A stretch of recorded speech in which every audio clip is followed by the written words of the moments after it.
from Synapse Films, we have Massacre at Central High, and despite the title, it is not a slasher flick, more like a kind of a dark, twisted teenage drama. No real parents though in this thing. It's all about high school kids, but there's no real parents in this, which may have either been a budget thing or it may have been a sort of like a commentary for things at the time.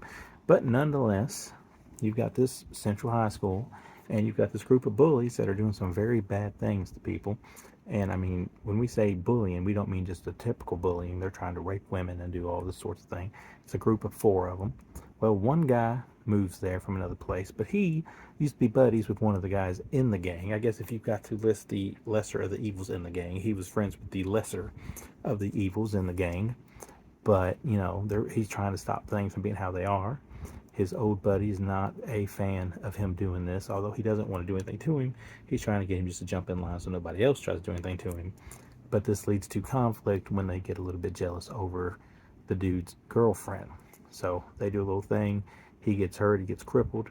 So now he's back and he's finding ways to take out these bullies. And that's when things get really dark for the most part. And that's when other people in the school decide, hey, let's everybody just take out everybody. So a lot of bad things start happening. There's some creative kills here. There's explosions, and you could say that maybe they should have done more, because in my day in high school, if a kid blew up in a car in the parking lot, this might cause for a lot more concern. If people were starting to die at the rate that people in this movie start to die, that could cause for some concern. But here, it just kind of is what it is, and the 2 former friends keep on battling in one form or another till the very end of it. So I think it's an okay movie. There's a little bit of blood. Isn't a bloodbath? I had hoped it would be a slasher, but it's not. But all things considered, I'm still giving it a 3 out of 5 because it's entertaining for what it is. It is, like I said, from the fine folks at Synapse. As we crack this thing open, there is no reverse cover art. There is a booklet, and there would be a Blu-ray if it wasn't in my Blu-ray player over here. But if you insist on seeing the disc art, let us drag this out here live at 5. There it is. There is your disc art. And it does pack a few pretty decent features. It's remastered, so it says. And it does look nice, by the way, which, I mean, is anybody surprised? Like, Synapse stuff always looks good.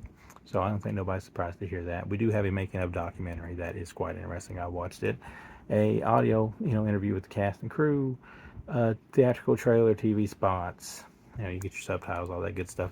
So a very solid release from Synapse, who was actually, from what I'm hearing, putting out some pretty cool stuff here in the coming weeks, months, whatever. One of which being Satan's Little Helper, I do believe. I believe that's Synapse. Hope it's not Severin. And I look forward to that. But until then, you've got Massacre at Central High. Solid 3 out of 5. Sort of like a R-rated after-school special in some regards. But nonetheless, it is fun and it's interesting, which is all that matters. So pick that up now.